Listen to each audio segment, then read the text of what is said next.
오늘 우리에게 주신 하나님의 말씀은 신약성경 누가복음 19장 1절에서 10절까지 말씀입니다. 신약성경 누가복음 19장 1절에서 10절까지 말씀. 저와 여러분이 함께 교독하면서 나아가겠습니다. 제가 먼저 1절 봉독합니다. 예수께서 여리고로 들어가 지나가시더라. 그가 예수께서 어떠한 사람인가 하여 보고자 하되 키가 작고 사람이 많아 할 수 없어.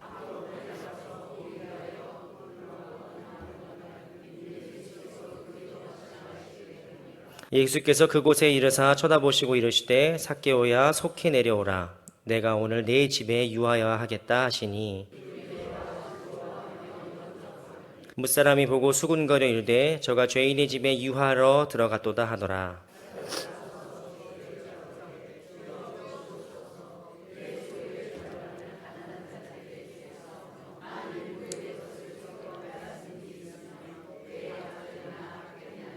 예수께서 이르시되 오늘 구원이 이 집에 이르렀으니 이 사람도 아브라함의 자손이미로다. 인자가 온 것은 잃어버린 자를 찾아 구원하려 함이니라. 아멘. 여러분, 사람들은 참 높은 곳을 좋아합니다. 그래서 어느 도시를 가든 세계 어디를 가든 다 높은 전망대들이 있습니다. 파리에는 에펠탑이 있고 런던에는 런던 아이라는 전망대가 있습니다. 그리고 우리가 사는 서울도 63빌딩과 그리고 잠실에 롯데타워라는 전망대가 있습니다. 수많은 도시마다 그 고유의 전망대들이 있는데 오스트리아에 가면은 그 키츠슈타인호른이라고 하는 전망대가 있는데 이 전망대가 어디에 있냐면은 알프스 산 꼭대기에 있어요. 해발 3,000m의 전망대가 있습니다. 그래서 거기서 사람들이 쫙 전망을 보면서 전망을 보러 가는 것만 10만 원이에요. 10만 원 내고 가야 돼요. 그런 기가 막힌 전망대들이 있습니다. 또 기가 막히게 사진을 또 구하셨군요. 저 사진 맞아요. 저런 걸 보고 있는 거예요. 10만 원 내고 볼만합니까? 저는 안 봐도 될 것 같은데. 여러분, 사람들은 얼마나 높은 곳을 좋아하냐면 꼭 높은 곳에 올라가서 밥을 먹는다는 거예요. 밑에 내려와서는 2만 원이면 먹을 수 있는 밥인데 꼭 높은 데 올라가면은 10만 원 주고 먹는 거거든요. 10만 원 더 요즘 안 됩니까? 한 15만 원 줘야 됩니까? 어쨌든 똑같은 밥인데도 꼭 올라가서 먹으려고 해요. 높은 곳에 올라가면은 사람들이 더 비싼 금액을 지불하고라도 그거를 가치 있게 여깁니다. 사람들은 높은 곳에 올라가서 전망을 내려다보는 걸 좋아합니다. 높은 전망대에 올라가거나 비행기를 타고 쫙 밑을 바라보면은 왠지 모를 상쾌함과 그 왠지 모를 우월감 같은 게 느껴져요. 저 조그조그한 곳에 막 사람들 사는 걸 보면서 높은 데서 쫙 내려다보면서 약간 기분이 뭔가 모르게 좋은 거죠. 뭔가 상쾌한 거죠. 저는 옛날부터 저도 이런 느낌을 가진 사람으로서 왜 이렇게 올라가서 쫙 내려다보는 게 기분이 좋을까? 사람이 그런 생각을 했습니다. 그런데 그 막연하게 느꼈던 그 느낌을 그 우리나라 유명한 건축 교수인 유현준 교수가 이걸 건축학적 관점에서 그 설명한 기사가 있어서 제가 이 기사를 보고 무릎을 쳤습니다. 이 기사를 제가 짧게 좀 읽어드리면 이렇게 써 있습니다. 건축에서 높은 곳이란 권력을 더 많이 가지는 공간이다. 높은 곳이 권력의 자리인 이유는 높은 곳에 있으면 자기를 드러내지 않으면서 다른 사람을 관찰할 수 있기 때문이다. 그래서 예로부터 동서고금을 막론하고 우리는 권력을 더 많이 가진 사람을 높은 사람이라고 불렀다. 그리고 두 번째, 높은 곳의 권력의 자리인 이유는 높은 곳으로 갈수록 면적이 좁아지기 때문이다. 산이 이렇게 크지 않잖아요? 산이 이렇게 크지 않습니까? 그러니까 높은 곳으로 갈수록 거기가 자리가 없어요. 희소성이 있죠. 희소성이 있은 건 뭐든지 비쌉니다. 그러니까 아무나 다 높은 곳에 올라갈 수 있는 게 아니에요. 아무나 다 높은 곳에 올라갈 수 있는 게 아니기 때문에 다 이렇게 특정한 사람들만 높은 곳에 올라갈 수 있습니다. 그래서 엄청난 이제 이 희소성의 가치가 있기 때문에 그 높은 곳이 귀한 것이고, 마지막으로 세 번째 이유는 우리가 우주 어느 곳을 가든지 중력의 영향을 받습니다. 다 밑에서 땅으로 끌어당기려고 해요. 근데 높은 곳에 있다는 건 뭔 뜻이냐? 그 중력을 거스르는 거예요. 그러니까 얼마나 큰 힘이 필요하겠어요. 다 땅으로 끌어당기려고 하는데 높은 곳에 올라간다는 것은 그 중력을 거슬러서 올라가는 거기 때문에 당연히 권력자만 할 수 있는 일입니다. 당연히 권력이 있고 힘이 있는 사람만 높은 곳에 올라갈 수 있는 것이죠. 저는 이 기사를 보면서 그래서 높은 곳에 이렇게 사람들이 올라가려고 하는구나. 왜 높은 곳에 올라가려고 합니까? 그것이 더 힘이 있는 공간이기 때문에 그래요. 왜 사람들이 더 돈을 많이 벌려고 하고 더 좋은 대학을 들어가려고 하고 더 고위직으로 승진을 하려고 하느냐? 그 높은 곳에 더 큰 힘이 있기 때문입니다. 높은 곳은 그 자체로 이미 힘을 상징하는 거예요. 그래서 전쟁에서도 중요한 게 뭡니까? 고지를 점령하는 거죠. 고지를 점령하는 자가 전쟁에서 승패를 가릅니다. 그렇기 때문에 높은 위치를 차지하는 것 자체가 대단한 의미를 갖고 있다. 우리가 이런 생각을 미리 가지고 오늘 말씀을 살펴보면 누가 나옵니까? 삭개오가 살고 있죠. 삭개오가 나옵니다. 여리고에 살고 있는 이 삭개오는 여러분과 성경 전체를 뒤져봤을 때 성경 전체에서 왕족이나 귀족 같은 뭐 그런 높은 사람들을 제외하고는 아마 평민 중에서 제일 높이 올라간 사람이 삭개오일 거예요. 거의 없습니다. 삭개오만큼 성공한 사람이 없어요. 삭개오는 어떤 사람입니까? 당시에 세리장이다라고 할 수 있죠. 세리장. 여러분 다들 아시다시피 이 식민지 사회에서 로마 시대에서 이 유다 사회에서 세리로 산다는 건 어떤 뜻입니까? 상당히 욕을 많이 먹는 자리죠.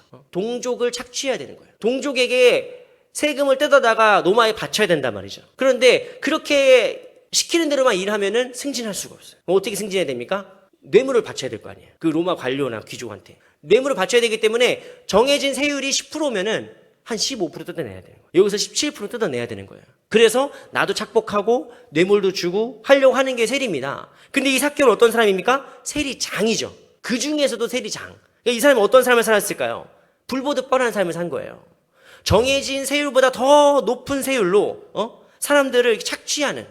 그러니까 동족들한테는 욕을 먹어가면서 손가락질을 먹어가면서 그래도 상관없어. 니네가 나한테 뭐 보태준 거 있어? 내가 사는데 니네가 나한테 보태준 거 있어?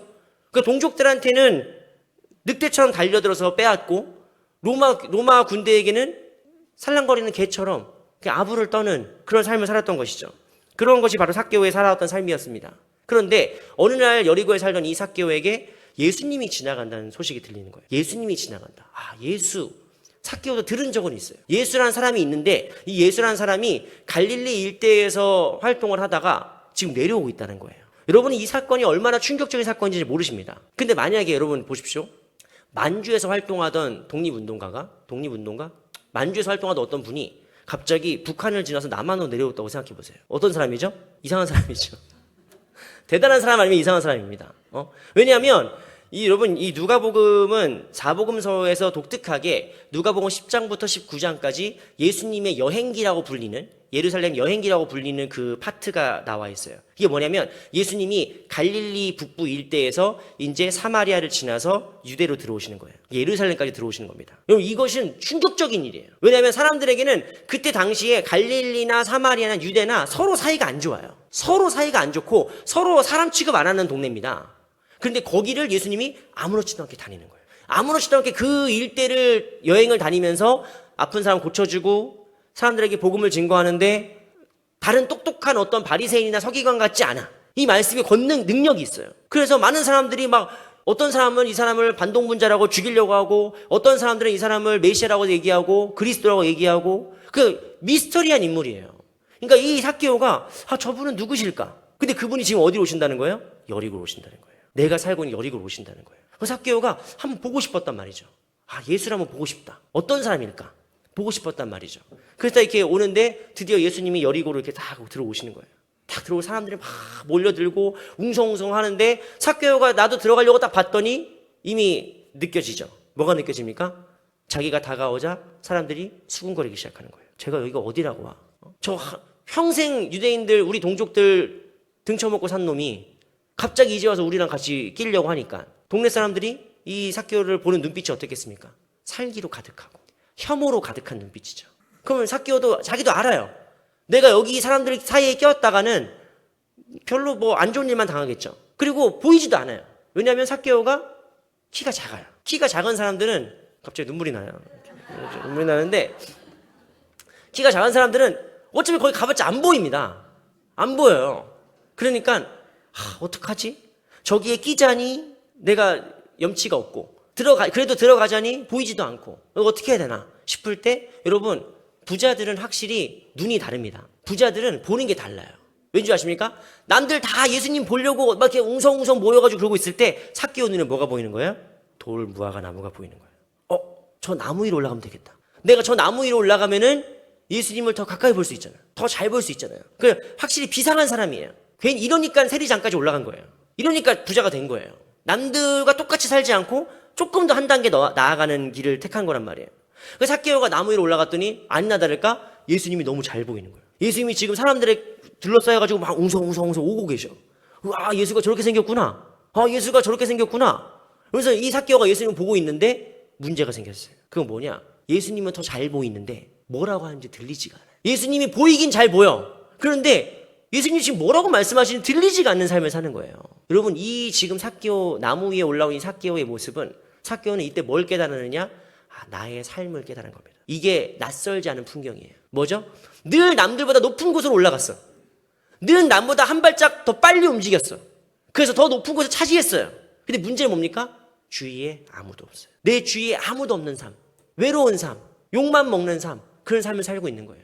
누구보다 먼저 높은 곳에 올라갔지만 결국 아무도 주위에 남지 않는 이런 외로움과 실존적인 고통 가운데 있는 것입니다.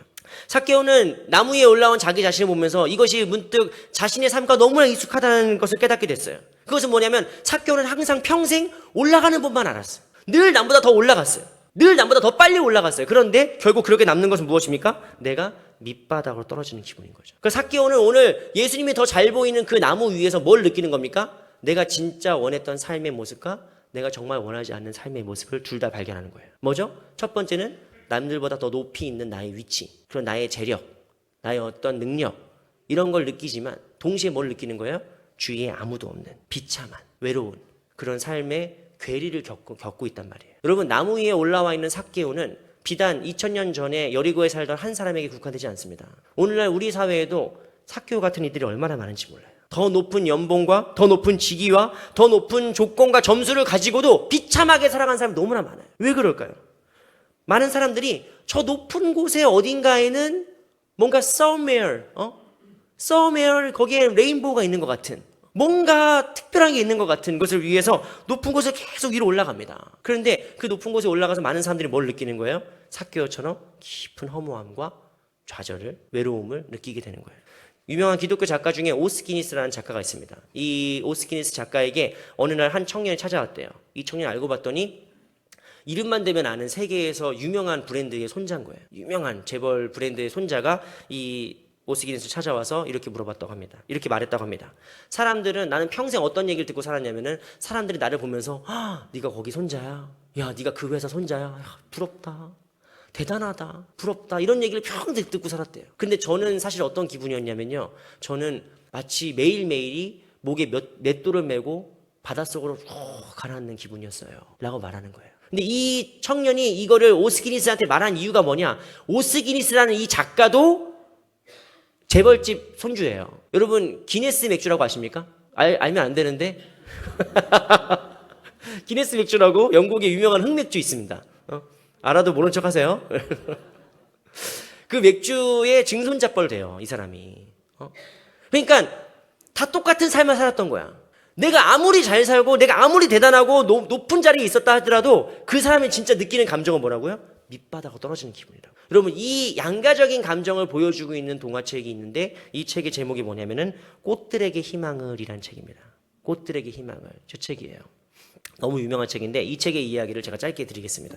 이 책에 보면은 줄무늬 애벌레가 등장합니다. 이 줄무늬 애벌레가 땅에 태어나서 딱 봤더니 이 땅이 너무 시시한 거예요. 이 땅에 돌아다니는 동물, 그 벌레들과 이런 삶이 너무 시시해. 그래서 내가 이렇게 살고 싶지 않다. 나는 더 하늘을 딱 봤더니 구름을 뚫는 높은 나무가 보이는 거예요. 그 줄무늬 애벌레가 어렸을 때부터 꿈을 꿨어요. 저 나무 위 꼭대기에는 뭐가 있겠지. 저 나무 위로 올라가면 뭐가 나타나겠지. 라고 해서 이 애벌레가 꾸물꾸물꾸물꾸물면서 나무 위로 막 올라갑니다. 나무 위로 올라가는데 가끔씩 다른 어떤 애벌레들을 짓밟고 올라가면서 다른 애벌레한테 이렇게 얘기하는 거예요. 야, 날 원망하지 마. 사는 게 원래 이런 거야. 어쩔 수 없어. 인생은 이런 거야. 그러면서 막 끊임없이 나무 꼭대기에 올라가는 거예요. 이 애벌레가 드디어 나무 꼭대기에 올라갑니다. 그 나무 꼭대기에 올라간 그 애벌레가 했던 말이 뭔지 아십니까? 이 동화책에 나오는 애벌레가 한 말이, 이게 뭐야? 여기 아무것도 없잖아. 여기 아무것도 없는 거예요. 그렇게 길을 쓰고 올라가는데 아무것도 없어. 여러분, 이런 삶이 삭개오만 그런 것도 아니고 이 줄무늬 애벌레만 그런 것도 아니고 이 시대에 우리가 차마 이야기할 수 없는 수많은 사람들이 이런 삶을 살고 있어요. 제가 아는 사람도 이거 얘기하면 유튜브에서 난리 나는 사람 하나 있어요.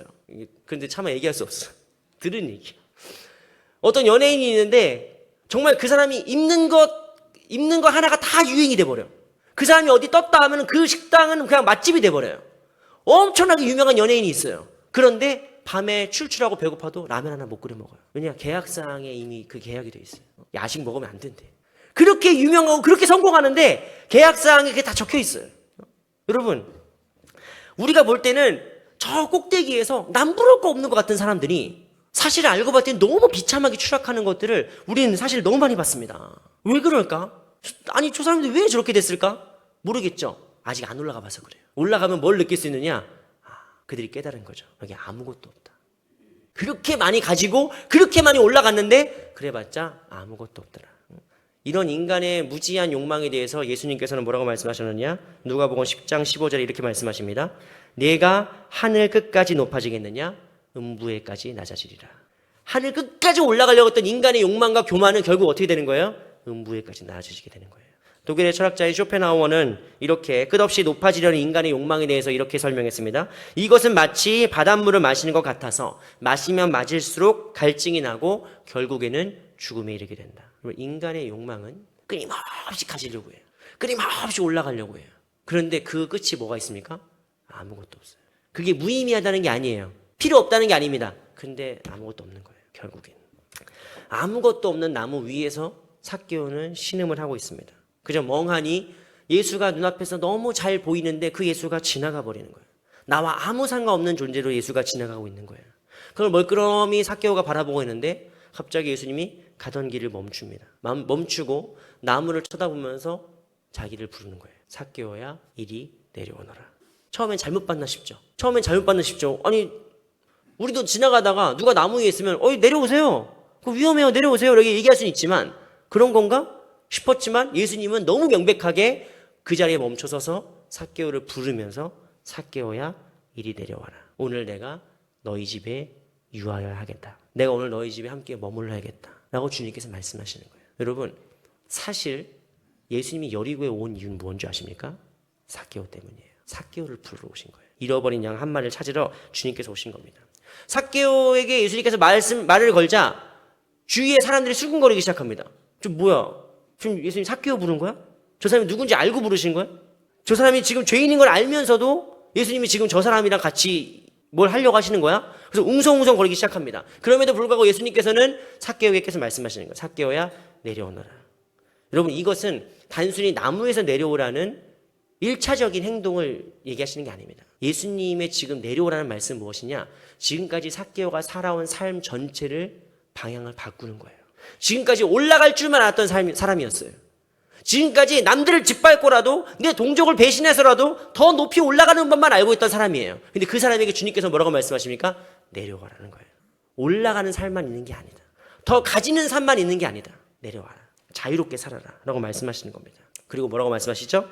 오늘 내가 너희 집에 묵어야 하겠다. 뭡니까? 많은 걸 가졌지만 결국에는 아무것도 없는 존재인 삭개오를 주님이 함께 계심으로써 하나님의 자녀 삼아 주시는 거예요. 하나님의 자녀로 주님께서 인정해 주시는 거예요. 그 동족 유대인들이 다 배척하고 거리를 두고 멀리하고 멸시했던 그 삭개오를 주님께서 오셔서 너도 하나님의 자녀다. 너도 아브라함의 자손이다. 너도 하나님의 한 백성이다. 라고 주님께서 그 삭개오를 초대하시는 겁니다. 그러니까 이건 삭개오에게 어떤 의미느냐? 삭개오에게 지금까지 내려온다는 것은 패배를 의미했습니다. 내가 남들보다 떨어진다는 것은 낙오자가 되는 것이라고 생각했어요. 그런데 그런 자에게 예수님께서 뭐라고 말씀하시는 거예요? 내려와도 괜찮다고 말씀하시는 거예요. 그게 그렇게 중요한 의미가 아니라는 걸 말씀하시는 거예요. 그러니까 아까 우리가 꽃들에게 희망을 이라는 동화로 얘기하자면은 애벌레 같은 삶이 아니라 나비 같은 삶을 살라고 하시는 거예요. 꾸물꾸물 기어서 올라가는 삶만 있는 게 아니라 나비처럼 올라갔다 내려갔다 더 자유로운 삶으로 주님께서 초대하시는 겁니다. 그래서 예수님을 보고 나무에서 내려온 이 삭개오가 주님께 뭐라고 결단한 줄 아십니까? 주님, 이제 제 소유의 절반을 가난한 사람들에게 주겠습니다. 또 제가 무엇인가 강제로 잘못한 일이 있다면 제가 4배로 되돌려 갚겠습니다. 라고 말하는 거예요. 이거 되게 이상한 장면입니다. 생각해 보시면. 삭개오가 나무에 있고 예수님이 지나가다 삭개오가 내려와라 한마디 하셨는데 이 삭개오가 갑자기 자기 재산을 반을 주겠대요. 그리고 자기가 잘못한 게 있으면 4배로 갚겠대요. 여러분 이게 무엇을 의미하는 거냐? 우리가 오늘 말씀에서 쭉 나눴던 이 삭개오의 모든 인생과 주님의 초대를 다 봐야 돼요. 그래야 이게 이해가 되는 거예요. 네가 올라가는 법만 알았던 그 삶에서 이젠 내려올 수도 있어야 된다. 가지려고 했던 그 삶에서 이젠 나눌 수도 있어야 된다. 라고 주님께서 말씀하실 때 삭개오의 지금까지 살았던 삶의 방향이 바뀌는 거예요. 삶의 방향이 전환되는 거예요. 그걸 뭐라고 하느냐? 성경에서 회개라고 합니다. 방향이 바뀌는 거예요. 내가 살아왔던 삶의 가치관이 바뀌는 거예요. 그걸 회개라고 하는 겁니다. 삭개오는 지금 뭐 하고 있는 거예요? 회개하고 있는 거예요. 여러분 삭개오가 단순히 가진 게 많은 사람이니까 그냥 뭐 선심 쓰듯이 자선을 베풀듯이 줄 수 있어요. 내 재산의 반을 가난한 사람을 위해서 써도 문제 없는 사람이에요. 돈이 워낙 많으니까. 근데 이건 지금 자선이 아니에요. 이건 지금 선행이 아니에요. 이건 뭡니까? 회개입니다. 회개하는 거예요, 지금. 여러분, 오늘 주님께서는 우리에게 올라가는 게 틀렸다는 거 말씀하시는 게 아닙니다. 가진 게 잘못됐다고 말씀하시는 게 아닙니다. 올라갈 수도 있고 내려갈 수도 있고 가질 수도 있고 나눌 수도 있는 자, 자유롭게 살라고 말씀하시는 거예요. 하나님의 자녀답게 자유롭게 애벌레처럼 살지 말고 나비처럼 살라고 우리에게 초대하시는 거예요. 여러분, 저 또한 지금도 뭐 그렇지 아직도 번데기 같은 사람이지만 저도 애벌레처럼 살았던 순간이 참 많습니다. 특히 제가 2006년도에 제가 장신대 총학생 회장이었어요. 어렸을 때부터 회장님 소리 들어가면서 제가 왜 교만하냐? 회장님 소리 아니면은 만족이 안 돼. 2006년도에 장신대 총학생 회장으로 제가 어쨌든 당선이 됐습니다. 당선이 돼서 총학생 회장으로 막 총장이랑도 막 얘기하고 막 학교에서 막 일하고 막 교수들이랑 싸우고 막 이러면서 있는데 친한 교수님 한 분이 저한테 얘기한 거예요. 가지고 재용아, 이전도사, 내 친구가 저쪽에서 교회 담임 목회를 하는데 전도사가 안 구해진다더라. 그래서 너 사역하니? 사역 아직 안 하는데 사역하라고. 저보고 이제 그 친구 교회 가라고. 그래서 저는 교수님이 추천해주는 교회니까 좀 큰 교회인 줄 알았어요. 전 괜찮은 줄 알았어요. 그렇지 않습니까? 교수님들이 보통 추천해 주시면 좋은 데 보내잖아요. 그래서 그런 줄 알고 딱 기대하고 갔는데 그렇게 크진 않더라고요. 교회 이름은 나중에 나가도 상관없겠죠? 네, 온라인으로 상관없겠죠? 망원제일교회라고 하는데 망원동에 있는 망원제일교회입니다. 망원제일교회에 부임을 했고 제가 거기서 이제 청소년부 사역을 하고 있는데 처음에 몰랐어요. 처음엔 그 교회 가가지고 뭐 교수님이 부탁도 했고 가자마자 이제 막 이런저런 사역을 하고 막 재밌게 첫 사역이니까 재밌게 하고 있었는데 나중에 알게 됐는데 그게 뭐냐면 이게 내가 한마디로 첫 번째 부임지가 망원제일교회가 됐잖아요. 그러면은 이 사람이 거기에 갇혀요. 그 사이즈에 갇혀.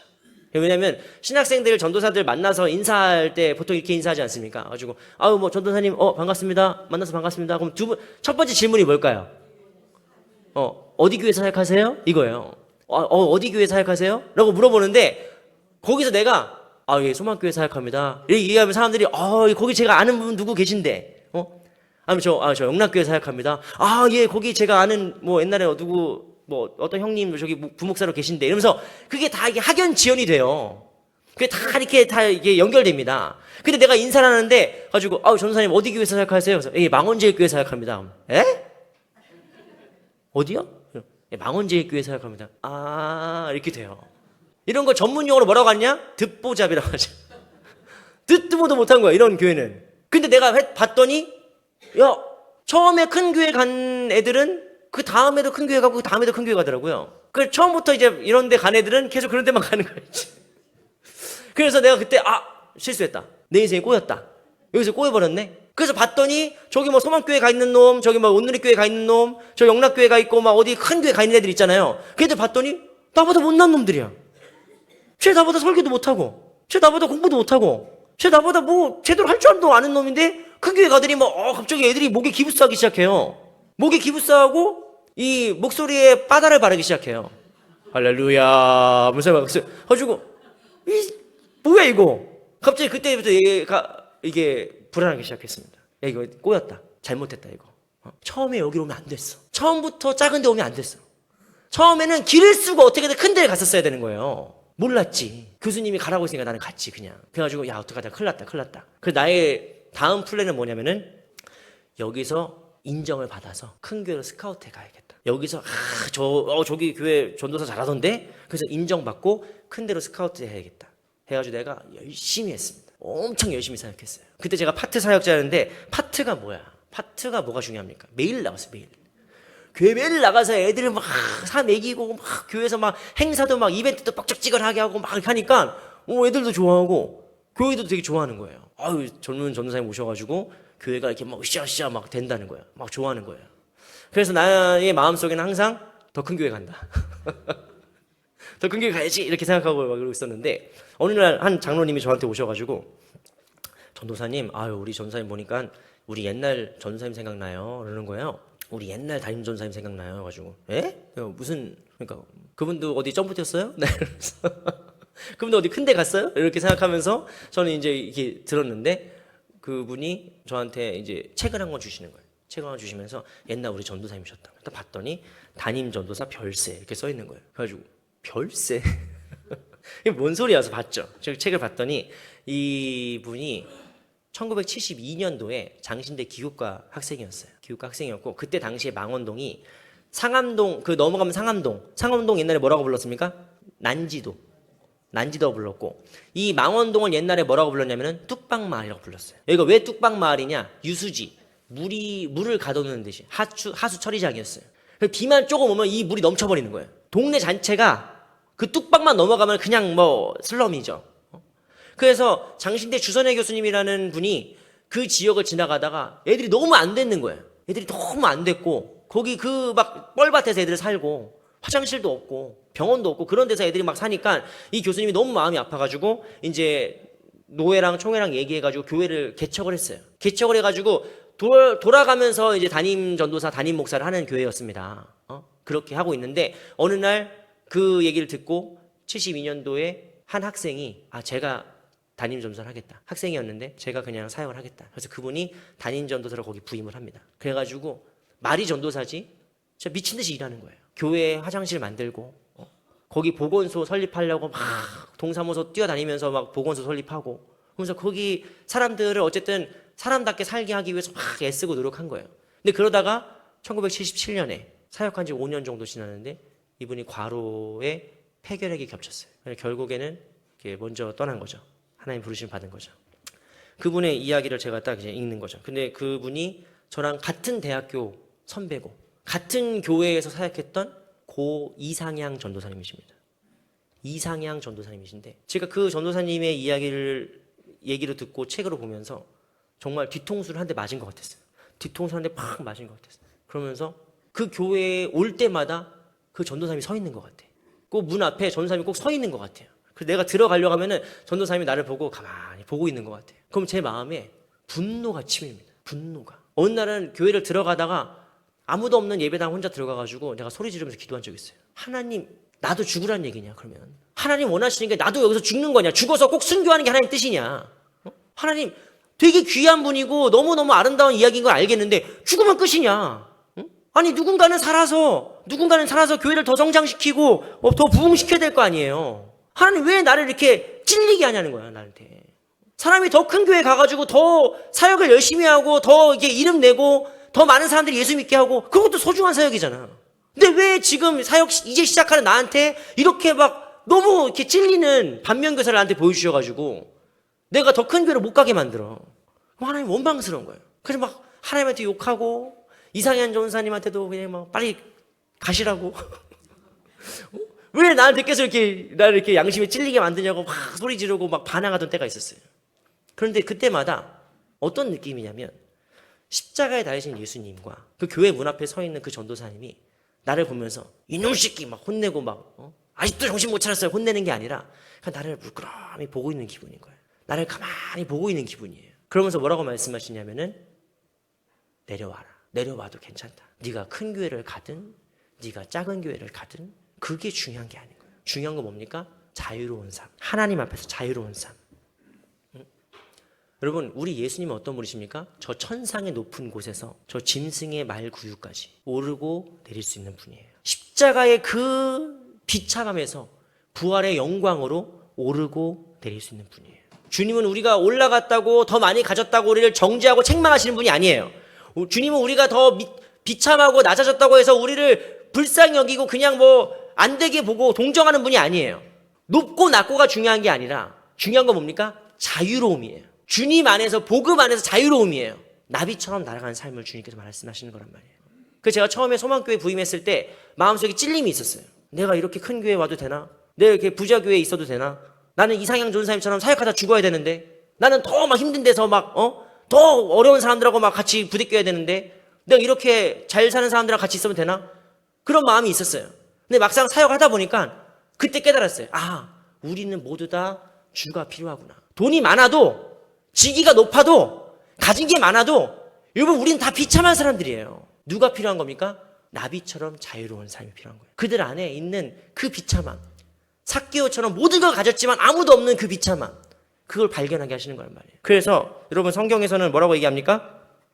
사도 바울이 빌립보서 4장 말씀에서 뭐라고 얘기했느냐? 내가 궁핍함으로 말하는 것이 아니라 어떠한 형편이든지 나는 자족하기를 배웠나니. 비천에 처하든 풍요에 처하든 내가 배부르든 배고프든 주님의 은혜로 내가 만족하고 자유로운 삶을 살게 되는 것입니다. 이것이 오늘 성경이 우리에게 말씀하시는 그 삶의 자세이고 방향인 줄 믿습니다. 제가 오늘 말씀 조금 시간이 갔지만 한 가지 나비처럼 살다간 한 우리 믿음의 선배를 소개하고 말씀 마치겠습니다. 이분의 이름은 미국 분인데요. 마틴 루터 스와인하트라는 분입니다. 마틴 루터 스와인하트라는 분이고 이분은 1910년도에 미국 텍사스주의 칸타페 철도 회사의 사장님이셨습니다. 교회 장로님이기도 하셨고 당시에 미국 상공회의소 회장님이셨다고 합니다. 이분은 당시에 1911년도 세계 무역 박람회에서 미국의 대통령 테프트 대통령을 보좌하면서 아주 바쁜 일정을 소화하고 있었습니다. 그래서 자타가 공인하는 이 차기 상원의원감이다. 미국 차기 상원의원감이다 라고 할 정도로 유력한 인물이었습니다. 근데 어느 날 1911년도 2월 달에 어느 날 이 장로님 사무실로 두 사람이 찾아오는 거예요. 그러니까 똑똑똑 노크라고 들어왔어요. 그래서 어쩐 일이시냐고 했더니 그 두 사람이 장로님에게 이렇게 물어봤답니다. Do you know Korea? Do you know Korea? 한국을 아십니까? Do you know 조선? 조선을 아십니까? 라고 하니까 이 장로님이 모르죠. 1910년도에 한국을 아는 미국인이 얼마나 있었겠어요. 모른다고 했더니 그러면은 두 번째 질문이 Do you know 광주? 장로님 광주를 아십니까? 전라도 광주를 아십니까? 모른다 라고 얘기했더니 이분이 얘기하시는 거예요. 이 두 사람이 장로님께 얘기하는 거예요. 장로님, 지금 한국에 성령의 부흥 능력으로 엄청난 부흥이 확산되고 있습니다. 그 평양을 중심으로 부흥이 막 확산되고 이게 막 내려오고 있는데 전라도 광주에 이제 교회에 대한 어떤 필요랄지 도로, 의료시설, 학교 이런 것들이 너무 필요한데 장로님이 좀 도와주십시오. 그런데 장로님이 가셔서 돈만 보내지 마시고 장로님이 가셔서 좀 진두지휘를 해주셔야 됩니다. 라고 얘기를 한 거예요. 그래서 이 장로님이 알겠다고 얘기하고 이 두 사람이 찾아온 게 1911년도 2월 달이었는데 1911년도 7월 달에 그해 7월 달에 이 장로님이 자기 아내와 함께 광주로 내려갑니다. 그때 당시에 이 장로님이 받았던 연봉이 4만 달러였다고 해요. 1910년도에 4만 달러 연봉 받았던 분이 2천 달러로 줄었어요. 연봉이 줄고 이분이 전라도에서 선교 사역을 시작했습니다. 평신도 사역으로. 그래서 이분이 전라도에서 병원도 세우고 학교도 세우고 교회도 세우고 도로도 놓고 막 이런 많은 일들을 하시다가 결국에는 일본의 신사참배 문제로 일본에 의해서 강제 추방된 선교사입니다. 마틴 루터 스와인하트라는 분이고 이분의 한국 이름은 서로득 선교사라고 합니다. 서로득 선교사님. 여러분 오늘 말씀은 뭔가 여러분에게 은혜를 주기보다는 질문으로 마치려고 합니다. 제가 질문을 드립니다. 여러분 미국의 상공회의소 회장으로 하나님께 영광 드릴 수 없습니까? 미국의 상원 의원이 되면 하나님 기뻐하지 않습니까? 아니죠. 하나님께 충분히 영광 드릴 수 있습니다. 오히려 상원 의원으로서 더 큰 일을, 더 많은 일들을 하나님을 위해서, 교회를 위해서 할 수 있습니다. 근데 왜 이렇게 어리석은 결정을 할까요? 왜 가끔씩 믿음의 사람들은 이렇게 어리석은 결정을 합니까? 그것은 회장이냐 아니냐가 중요한 게 아니라 선교사로 나갔다 안 나갔다가 중요한 게 아니라 이 믿음의 선배들은 이 마음을 갖고 있는 거예요. 주님 말씀하시면 내가 순종하겠습니다. 주님이 멈추라고 하시면 내가 멈춰 서겠습니다. 주님이 내려오라고 하시면 내가 내려가겠습니다. 라고 하는 아주 단순한 믿음, 아주 명쾌한 믿음, 그 믿음이 있었단 말입니다. 여러분 오늘 주님께서 우리에게 주신 말씀은 애벌레처럼 아등바등 사는 삶이 아니라 나비처럼 자유롭게 살아가는 삶입니다. 그 주님께서 나를 높이시면 내가 겸손하게 그 모든 일을 충성을 감당하고 주님께서 나를 낮추시면은 오히려 담대하게 그 궁핍함 중에도 자족할 줄 아는 그런 삶을 살아가는 저와 여러분 모두가 다 되기를 주님의 이름으로 축원합니다. 우리 함께 이 시간 찬양하겠습니다.